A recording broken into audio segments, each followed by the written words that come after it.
loaded Colorado as seen on CBS. Bruins, currently a 2 seed in Jerry Palm's latest bracketology. They can clinch the Pac-12 regular season title for the first time since 2013 with a win, but the Buffaloes didn't want to hear any part of that. In first half, they're up 7. Ethan Wright driving, dishing to Lawson, Lovering. The 7-1 freshman get a finish with 2, and the Buffs are up 9. A minute later, Colorado back up 7, swinging around to Quincy Allen, sinks a corner 3. Buffs take a 10-point lead, their largest of the game. The fans are going banana in Boulder. Just over 4 minutes left in the first half. UCLA down 6. Tiger Campbell driving, dishing to Jaime Jaquez. Gets the floater to fall. Bruins down 4. Jaquez at 10 in the first half. 8 seconds left in the first half. Still down 4. Campbell lobbing it to Jalen Clark. Clark's going to lay it in as time expires, and UCLA is within 2 at the half. Boy, they started cold, but finished strong. 11 for their last 19 in the first half. Let's go to the second half. Bruins now up 2 off the Colorado miss. Jaquez up the floor, dishing. Campbell, transition 3. UCLA up 5. That's their only made 3 of the game. They were 1 for 14 from beyond the arc. Buffs not going away. Down 3, moving around to Luke Bryan, and we are tied at 42. This game far from over. 5 minutes left in regulation. Buffs down 2. Swinging around to O'Brien. Another 3 with a hand in his face, and Colorado takes the lead. O'Brien finished with 13 and 10 boards, his first career double-double. Minute later, Bruins down 2. Jaquez backing down the defender, spinning, laying it in. We are tied at 52. Jaquez at a game-high 17. Just over a minute left. UCLA now up 1. Campbell makes it a 3-point game. He finished with 14, and 13 of them came in the second half. Now they need to stop. 25 seconds left. Colorado down 2. KJ Simpson drives, swatted away by Adam Mbona. Campbell feeding Amari Bailey, throwing it down. What a clutch sequence, both on defense, then on offense for the Bruins. They go back up 4, and they win by that margin, 60-56, and UCLA have clinched the outright Pac-12 regular season title for the first time since 2013. And now back-to-back seasons with 25-plus wins. The Bruins now 8-0 in the month of February. And how about the defense down the stretch? Colorado held without a field goal for the final 4 minutes and 11 seconds of this game. Afterwards, Bill Raftery caught up with Jaime Jaquez. Jaime, 4 days on the road, 2 victories, not a bad trip. Not a bad trip at all. Not a bad trip at all. How about your leadership? You and, of course, Tiger in the backcourt. You're comfortable in these kind of games. Yeah, I mean, 4 years will do that for you. I've been in a lot of situations, especially in this arena. I've had a lot of close games in here, a lot of great games in here. I'm just so happy we came out with a win tonight.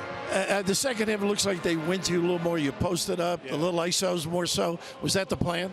Yeah, just get the ball in my hands. I just continue to try to make the right play. You know, if I get one-on-one coverage, I like my chances. This club getting ready for the postseason here, aren't you? I'm getting excited, man. We got to finish this off at home. Can't wait to get back to the fans in Pauley. Congratulations. Thanks for being here. And UCLA will wrap up their regular season with home games against Arizona State and Arizona. Right now, Jerry Palm projects them as a number 2 seed, 25-4 overall. All 4 of their losses coming against Quad 1 teams. They're 7-4 against Quad 1 teams this season. Their best win coming against Kentucky. Their worst loss against USC. UCLA, your Pac-12 regular season champions. But the 4th-ranked UCLA Bruins pick up their 8th straight win by a 4-point victory over the home side, the Colorado Buffaloes. And with that win, Mick Cronin's team has now clinched the outright Pac-12 regular season title. And for more on UCLA's win over Colorado, we bring on Matt Norlander, CBS Sports senior writer. And Matt, look, the Bruins shot 1 for 11 from 3. This was not their cleanest performance, but what does it say about the 4th team in the nation that they were able to battle through and come away with a victory in this game? This is a classic Mick Cronin victory, I got to be honest, with the way that it was able to win. Now, some of the Colorado did not shoot well from the foul line, and that really did doom the Buffaloes in some part, but I counted at least a half a dozen heady plays by Tiger Campbell in the second half, which is it's just what he does. He might be the most reliable point guard in the country when you consider how long he's been there and how he makes the right decisions. And then just the big plays in the right moments. Adeem Bona getting the block, leading to transition. Bailey with the dunk that clinches the game. So cosmetically, was this the best game of the weekend? No. Was it the best game of the past 3.5 hours? No. But doesn't matter. UCLA has its first outright Pac-12 championship in a decade. And given what Purdue did or did not do this weekend, just can't help but notice that the Bruins still got more work to do. But if there's one team that's going to knock Purdue from the one line, I think UCLA might be best positioned to leap them, but there's plenty more work to do. I gave the Bruins a little bit too much credit there. They're actually 1 for 14 from 3. Hey, look, I see the Hendricks album behind your, I guess, your right shoulder there. As we look forward to UCLA moving into the tournament, just how experienced are these Bruins?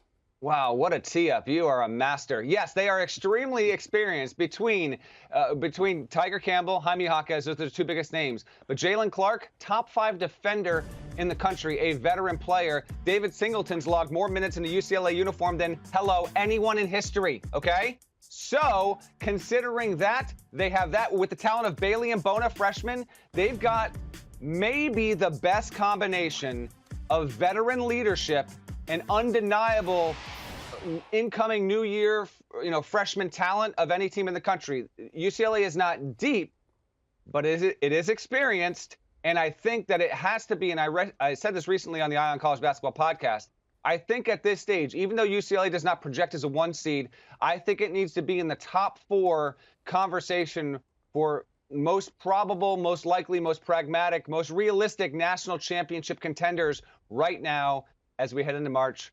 Cronin's got his best team yet at UCLA. That is CBS Sports senior writer Matt Norlander, a great teammate, I might add, indeed. And hey, if you haven't already started listening, you need to start listening right now to the Eye on College Basketball podcast as we head into the madness 3 days a week. It's Matt and it's Gary Parrish and a host of guys on the inside who know everything about college basketball. 3 days a week, free for you. Download and subscribe. It's the Eye on College Basketball podcast. Do you want a sports network that delivers everything that matters about the game? The highlights, the picks, the instant analysis, no yelling, no fake debates, no politics. Hit the subscribe button and never miss a moment.